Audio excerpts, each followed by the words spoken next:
Welcome to the podcast Design Your Success, the podcast that bridges the gap between human design and business. Every episode shares the inspiring story of a business owner who is real, raw, and honest.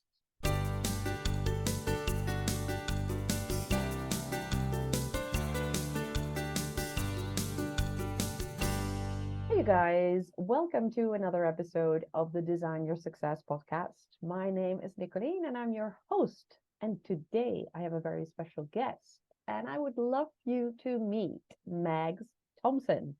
Mags started her entrepreneurial journey in 2013 when she co-founded SwanWaters, a platform for people recovering from emotional abuse. This is where her personal story and business first intertwined, and she became fully aware of the power of personal stories. She learned some of those lessons the hard way, leaving her exposed and anxious. So she decided to help others to tap into the power of their story without the massive vulnerability hangover. The platform has since lost funding, unfortunately, but the content Mags created for it has resulted in her book, The Ugly Duckling Diary. Mags now works with passionate entrepreneurs to leverage their stories and expertise to build authority and create collaborative connections with like minded entrepreneurs. Welcome, Mags. It's a very good summary. I think it describes really well who you are and where you come from, right? Yeah, I mean, I think so. I, Yeah. I, I spent some time crafting that, Yeah. so I would hope so. But yeah, that is the very short version of a much longer life journey. All right. All right. So let's start with the business side of this. So, how did you become an entrepreneur? It's one of those I kind of rolled into it. It just kind of happened. I My last sort of let's call it a traditional job. Uh, my last traditional job was with an agency of the Dutch government, and I was on a temporary contract, um, which anyway, it's a weird thing, but they needed to save money, so they got rid of the people that they could get rid of. Um, they I mean, you'll know this, being also from the Netherlands, but Dutch civil service servants have tenure, so they can't let them go, and they had too many civil servants. So anyone who could be contractually replaced Mm. was being replaced. So I had like an 8 months notice period, which was on the one hand sounds like, oh, that means you had time to find something else, but it was horrible because you're still showing up to a job that you also already have lost, and that was a very weird time. But it did, yeah, it then some opportunities showed up, like the co-founding of that platform. um and so then I decided, well, I had two things, like two jobs that came my way, like as a that I could do as a freelancer, and I thought, well, let's then just jump in and see where that takes me. Yeah. So you started with the platform in 2013, and at some point this changed into what you do today. So what happened along the way? Alongside running the platform, I started doing social media VA stuff for people. So that's where the social media aspect of what I'm doing now is, I mean, it has a little bit of social media components, but yeah, actually the funding that we lost was late 2019, November, December. So just before everybody else had to reinvent themselves. I had to reinvent myself because that was like 95% of my income came from that one project. So yeah, I suddenly was essentially without a business. Oh wow. Yeah, that was an interesting time. Yeah. In retrospect, it's always interesting, but Uh-huh. when you're in the middle of it, it's something else, right? Well, I was thinking about it because I think that has sort of been the biggest upheaval of my business is when suddenly I it was it wasn't sort of entirely suddenly. Mhm. Like we'd had some subtle warnings, but there's always this like, well, let's see if we can still turn it around feeling, right? Like Yeah. that you kind of have to have a little bit of when you're in business, like, well, let's just keep on going, see if we Yeah. can turn this around. Yeah. Um, but I can still feel sort of the ripple of that sort of implosion now. And especially since it was followed up by global pandemic, blah blah blah. Yeah. Yeah. Yeah, etc. Yeah, because that happened, right? And then, like you said, everyone had to reinvent themselves. Yeah, I just started early on the Yeah. process. It's fine. You were a visionary, Yeah, I was unwillingly. a trendsetter on the let's just let your life implode and see what Yeah. happens. See what happens. Yeah. Oh my goodness. Now, on this podcast we talk about human design. So you're a generator. I am. Um, and so the best thing that generators do is respond. We know how to respond, right? I'm a generator too. So we Mhm. know how to respond. So, but did you know about this dynamic when At the you were in time, the middle no. of, yeah. Okay. No, no, no, no. No, although I mean, looking back at it now, I'm like, yeah, actually, I was kind of responding to people in certain ways, right? That the because I got good at sharing really personal stories in the context of marketing, people started asking me about how do you do that without, driving yourself insane. So at least sort of the people around, just my own little network of business buddies Yeah. would ask me, how do you do that? And so that was the first sort of steps towards what I'm doing now. Mm, Definitely. yeah. So yeah, it was responding to what people were asking me. It wasn't a conscious thing that I was doing. No, no, definitely not. So, well, like everyone, you went through lockdowns and all these COVID regulations. Yeah, So fun. what happened to your business during that time? I mean, I got creative. I tried a bunch of stuff, some of which worked and some of which didn't work. Um,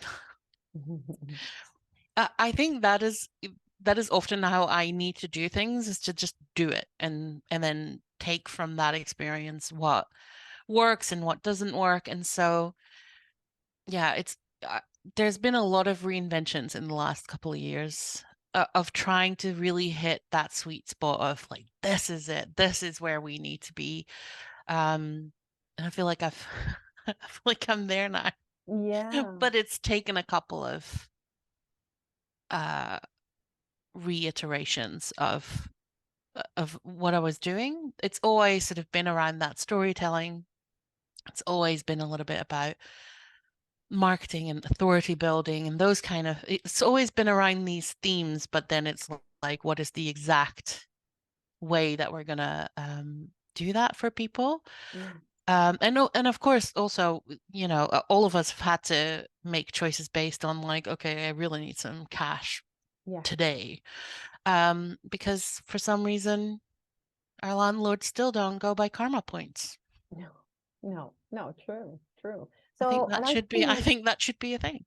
yeah, Been a that very would be nice great. person this month. Yeah, that would be really good. That would be really good. Unfortunately, that's not the way the world works because the world, especially when you look at the online world, I think, especially during the pandemic, um, everyone went online, right? Yeah. So everyone had an online business all of a sudden.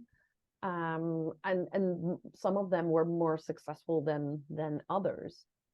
When you look at the concept of success, how would you define success?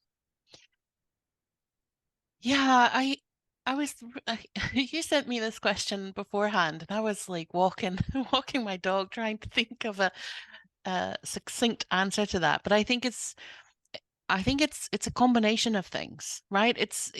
Yeah, money is a thing because, but it's more like what can that money buy me? What is it that I am trying to?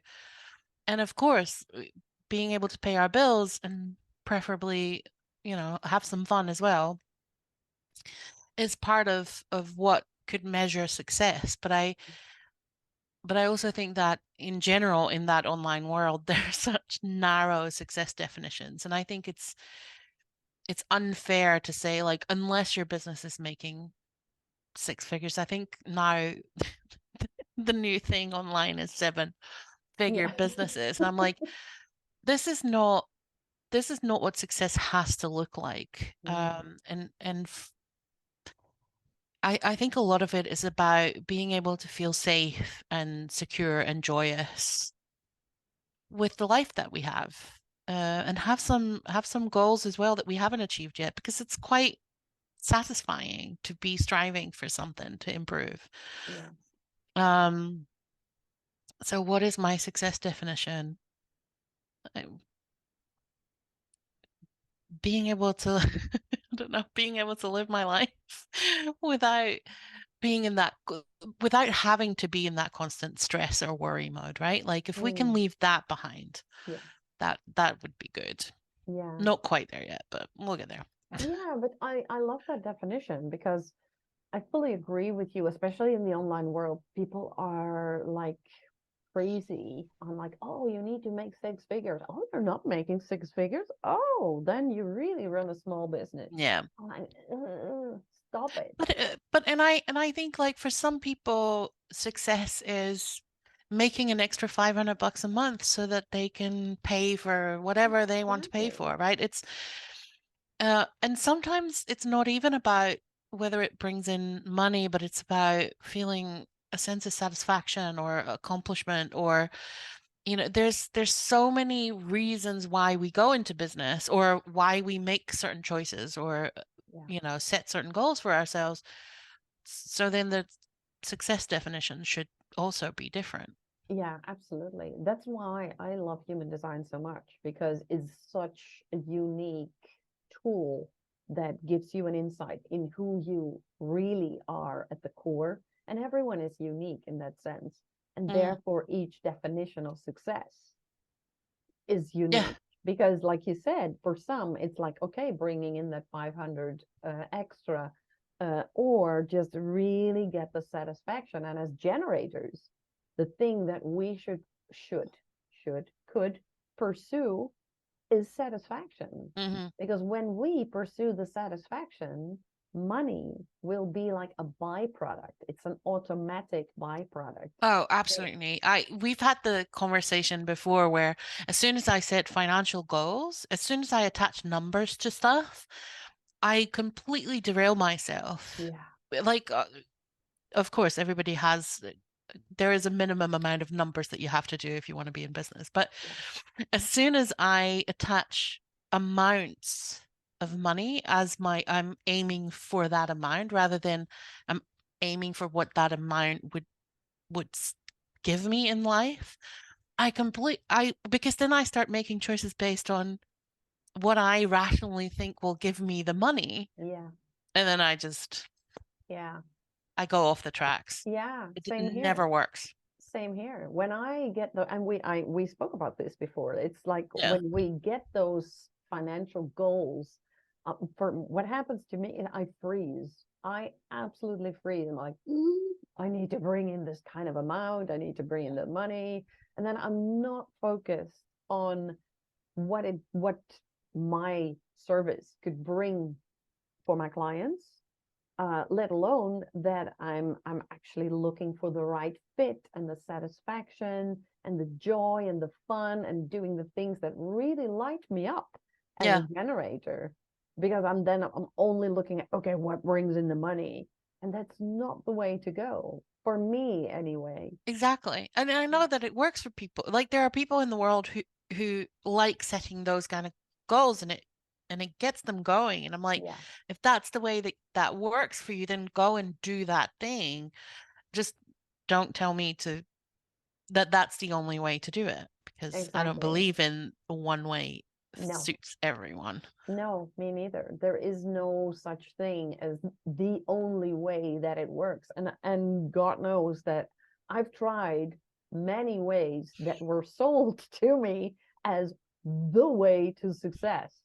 And it didn't. It wasn't. I found out the hard way, and I think that everyone's definition of success, but everyone's journey towards whatever success they're aiming for is different Mhm. and unique. So let's talk about a bit more about your book, because you wrote the book, the Ugly Duckling Diaries. What is the book about? It's a weird little hybrid. It has a lot of my personal story in it, but it also has it's an autobiography self-help book hybrid. I love it. Tell me more. So it's all the stuff that I learned as I was working through my own crap. Um, and it's just handholds of like, this is what I found out, this is what I learned about. It's set up in three parts within the book. So the first one being um about it focuses on emotional abuse, or the emotional aspects of abuse, because that's present in whatever abusive toxic relationship you're in. Yeah. um but it really is about, these are some of the signs that you could be looking for. This is how that power dynamic works, um which is weirdly similar regardless of where in the world you are or what your relationship to the person is, I have found over the years. Okay. uh then the second one is really about, how do you find yourself again once you've left that situation. And the last part is very much about, okay, let's get out of survival and get to actually enjoy our lives. Like, how do Mm, we do the proper, not just sort of, yeah, that first, that middle part is a lot about, how can I sort of find my footing again. And then the last part is like, but how can we make life fun again as well, which is important. Um, and it's really just what I have learned, and all the stuff that I wrote over those years of running that platform. Um, so it's really just a tap into whatever part you need, or where you need some support. It's everything from what is gaslighting, to how do I maintain my boundaries, to how do I deal with PTSD, for example. mm, yeah.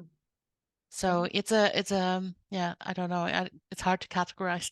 Yeah, yeah, I can imagine. But it sounds like well, there is a lot of pain that came before the book, a lot of pain that you went through and that you came out of. And of course you had the experiences of the stories of the platform, but it sounds like you had your own fair share of that too. Oh yeah, I grew up with I always say, I don't know, I don't have the qualifications to make any diagnosis, but if I look at symptoms of narcissistic personality disorder, then I recognize my mother in a lot of them.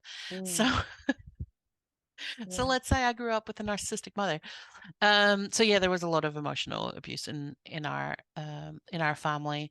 Um, which this is always the weird thing, and especially when it comes to emotional abuse and it's a family situation, because you grow up in it, it is your only frame of reference.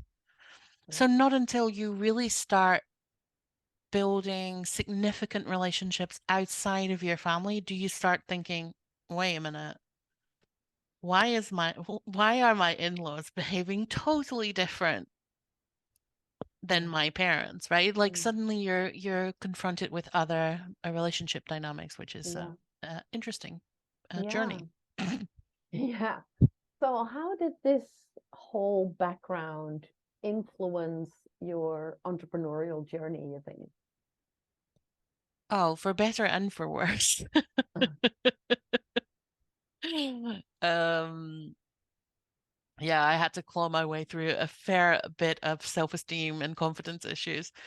Because obviously we have, as an entrepreneur, you sort of have to, there has to be a level of feeling worthy and confident in your skills in order to sell them. So that was interesting. Uh, but I also think it's, and I think part of this is also my design, which you have explained to me in the past. But I really think it's left me with a level of empathy and being able to understand and pick up on people's stuff, Yeah. which is kind of a weirdly kind of a survival mechanism. When you grow up around emotional abuse, you have to constantly be scanning the room to know Yeah. where the danger is coming from. Yeah. But because I developed that skill, which is great, uh, Yeah. I can now use it as well to pick up on what people are on nuances that of what people are telling me that other people might miss. Yeah. I know I've seen your human design and you have a Yeah, lot of open centers. yes, I do. So you pick up on a lot of stuff that's going on around you. And I can imagine that, especially when you grow up in such an environment, it can be extra tough when you have so many open centers because you have like a huge radar for the moods, the emotions, the expectations, Yep. and everything that goes on. And then it's extra hard to like to find your own way and to tap into what it is that you want and what it is that you really need. Yeah. And I think it's funny because one of the things that happens a lot in that specific situation or type of situation is that people do not respect or even perceive boundaries. And with all the open centers that I have, it's hard enough to understand what is mine and what is the rest of the world's. Yeah. And so when you then live in a situation where that is not an option to have a sense of self Hmm. within sort of the family unit, yeah, that's super complicated. Yeah. But yeah, we're 10 years on. Yeah. Yeah, but I can imagine that's really hard when, especially when you're at first when you're not aware, and at some point you start to become aware, and then you've taken decisions and you've made some changes, and that's where you move on. And now you know about your human design, and so you're much more aware of the strengths of having all these open centers because I had the pleasure of working with you and you're just amazing at getting into my head of okay, this is the message that I want to get across, this is how I want it to look, and you really went above and beyond. And I told you this before, but you really went above and beyond to create my story or help me to create my story and to get it out there, and it looked just amazing in the femme magazine. So if anyone's listening to this and thinks, oh, Femme magazine, what's that? Look it up. It's just amazing. Because this is what Mags does, and she does it really, really well. So you know now your human design, and do you consciously apply it in your business? More and more, actually. Um, and it's a muscle as well, right? That you're Yeah. training to get used to it. But I think one of the really big ways that uh, that it's given me permission to I don't know, like I was always looking for input from other people. And it's really giving me permission to say, like, no, actually, I don't need anyone's. input right now because input from other people can get really overwhelming really quickly. Yeah. So I got much better at saying like, great, glad that you have some advice for me, but I don't really want it right now.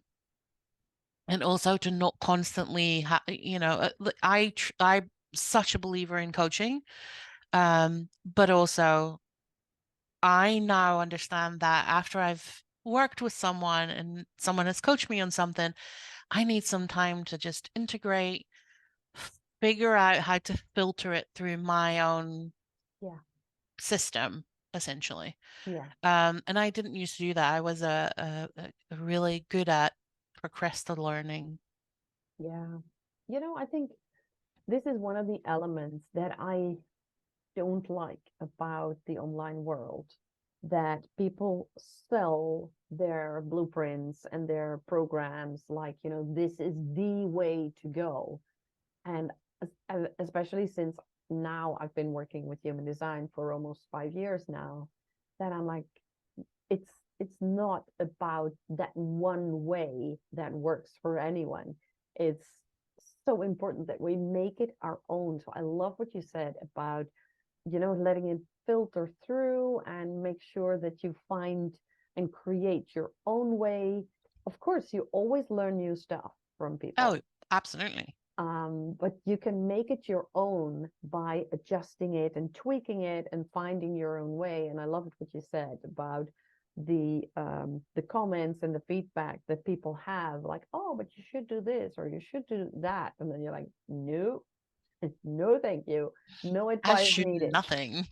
Exactly, exactly. Well, and Yeah, sometimes it takes a little time, right? Like there can be a nugget in there, but I'm not going to copy anyone's advice one on one because they are not me. So what works for another person, maybe elements of that can work for me, but I need to work it out for myself. I yeah, used to get so overwhelmed by getting all that information because I didn't know, like, and again, like it's that differentiating, right? And I think yeah, just in general, we as human beings have a tendency to think that we need external information.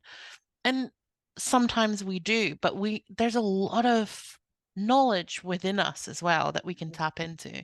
And I think we don't do that enough. So true. So true. And especially when you look at that from the human design perspective, when you have a one in your profile, like I do, you always look for more knowledge and more information and more facts and figures and foundational stuff that you think you need. But the thing is, like you said, we have so much in us already. There is an innate wisdom that we don't always tap into, and most of us don't even know how to, let Mm, alone that we are convinced that we know enough already. So I absolutely love that. And about the advice, what you said about copying people's advice like one on one, I love what you did a few weeks ago. You shared a post about consistency, hmm and you turn the concept of consistency, like the regular concept that many people, especially in the online world, are sharing, hmm and you gave your own perspective. And I would love it if you could repeat it here for the listeners. Oh yeah, it's the combination of consistency and authenticity. Yeah. I hate both those words. Yeah. But there is this everybody, all like every marketing person keeps talking about this. And most of the time we interpret consistency as I have to post every day. Like, Yeah. first of all, don't feel pressure to post every day. I always say like your scheduling needs to you need to be able to produce the content even when you're not really feeling like it. So 5 days a week is probably a little bit much Yeah. if you don't like content creation particularly much. But more importantly, the consistency for me is showing, and the authenticity is how you show up for your clients is really how you should be showing up in your marketing. Um, because that's the consistency, right? Like if you're constantly on video on in your marketing, and then people join your program and everything is written text, that there's a discrepancy there. There's it doesn't feel like the same person. So I always say, like, just communicate in your marketing in the same way that you would with your clients, Yeah. right? In the same language, the same modalities. I don't swear a lot in my marketing, but I do sometimes because I have a bad filter about that when I work with people. So I can relate to that, having written so 2 books I'm with like, the I F might word. as well. Yeah, You might as well know exactly. this before you pay me money. Yeah, I am going to drop some F-bombs at yeah, some point. yeah, absolutely. And Absolutely. there's and sure, for some people that would be off-putting. Those are not your people. Yeah, for sure. For sure. There are always people who will resonate with what you're bringing. Absolutely. Absolutely. There's a market for everyone. I'm absolutely convinced of that. And being really clear on in the way that you show up online as you do for your clients, it filters out the right and the wrong people. So Yeah. people who don't like you in the way you're showing up online, they won't like you When they when work with you. when they work with you. And I'd really much rather the people find that out Yeah. when they follow me online, Yeah, because then it doesn't give me bad reviews, right? Like, and it doesn't absolutely. give me clients who are unhappy and I have to deal with that conflict and all that stuff. There's all sorts of icky stuff that happens. Yeah. Um, so yeah, we don't have to appeal to everybody, and algorithms are not your friend. No, no, definitely not.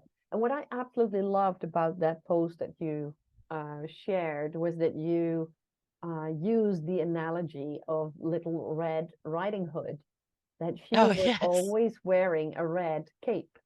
Yeah. And I was like, oh my goodness, because for so many people, especially in the online world, when we go live or when we take pictures, whenever we start creating content, we make sure we look our best. We use some bright red lipstick, which we do not use when in your normal daily life, but we do this for, to have great pictures and all of that. And I was like, oh my goodness, And there's nothing wrong with, no, there's nothing wrong with that in principle. But it's not always like, and it's because I often, when I'm like thinking, oh, I'm gonna take some photos that I want to, like, let me just wear something purple because purple is one of my brand colors, or yeah, those kind of small. But I wear a lot of purple anyway, so yeah, it's not weird. Uh, but so yeah, of course there are ways that we are like showing up professionally, but I also think, and especially when we're solo entrepreneurs, because we are the business, yeah, we have to show up as the full human that we are. And it's the same with things like people who keep um I've noticed a couple of people this week online who are like, oh, me and my team. And I was like, I know you don't have a team. And it's this, like, we want to sort of build we're building a facade that our business is something that it is not. yeah, Um, and it's like, once people sign up with you, they'll understand that you don't have a team yeah, because you are the only person they are communicating with. yeah, So you might as well just say, this is how I can help you. yeah, yeah, People will find out. And the thing is that people don't like being lied to, absolutely, and people pick absolutely. up on that stuff. They do, they do. People do have a bullshit radar, Yeah, they and really they do. will know. They will know, and I think that is changing now since a couple of years. That before, I mean, I started my business 13 years ago. When I started, people were like, "Oh yeah, great! So you have a team, wonderful." And now people are like, "Oh yeah, do you have a team, really?" So people do have the bullshit radar already, and I love that. I love that. So it's important. It's so important that, and that's authenticity next level, I would say.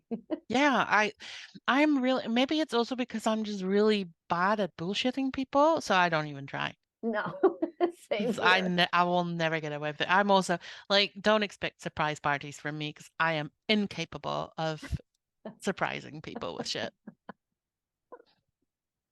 Just Excellent, just as excellent. a blanket statement. Yeah, I love that. I love that. So, Max, to wrap up this wonderful conversation, I would love to hear the three best pieces of advice that you could give our listeners when it comes to business, when it comes to human design, through to using your past as fuel for today. What would be your best advice? I think the best piece of advice is what you also tell people all the time is do things your way. Yeah. Don't get too hung up in templates or blueprints or one way to do this stuff because nope. And Mhm. that and I obviously come at this from a marketing perspective as well, where there's so much like, oh, you have to be on video. If you hate video, don't go on video. It doesn't matter. Yeah. Like I said, the algorithm doesn't want you to win anyway, so stop trying. I don't Yeah. know. My second one is maybe um don't be threatened by collaboration. Not everybody is your competitor. You can collaborate with people, even people who are in the same field as you, Yeah. because they are still different people. Um, so collaborate with people. Yeah. Like that, I think is the best way to do business development as well. Um, I had a third one because I prepped this question. Well, anyway, I already love these ones because I Well, think it's yeah, and I so think the valuable. consistency stuff is something that I think that also goes like across your whole business. Just show up as the person that you are because you're amazing. Yeah. You don't have to pretend to be someone you're not because who you are is already great. Yeah. Not everybody will think that, but enough people will. Yeah. I fully agree with you. And it's so tough for people, especially when you start out and you look at other people in the online world and you start struggling with comparisonitis, as I always Mm. call it, when you look at them and you look at you and then you're like, but they are Well, nailing it. yeah, and I think we're also, especially as women, are socialized that we want everybody to like us because being liked is being safe. And Yeah. I realized in the last couple of years as well, like, I don't like everybody else. So why am I trying to make everybody like me? If it doesn't work in the one direction, it's not going to work in the other direction. Yeah. And that was a lot of freedom as well, because I was like, Yeah. not everybody likes what I do, how I show up, who I am as a person, and that's okay. Yeah. Yeah. That's fine. Absolutely. Absolutely. Oh, this is just the best conclusion that we could come up with for everyone.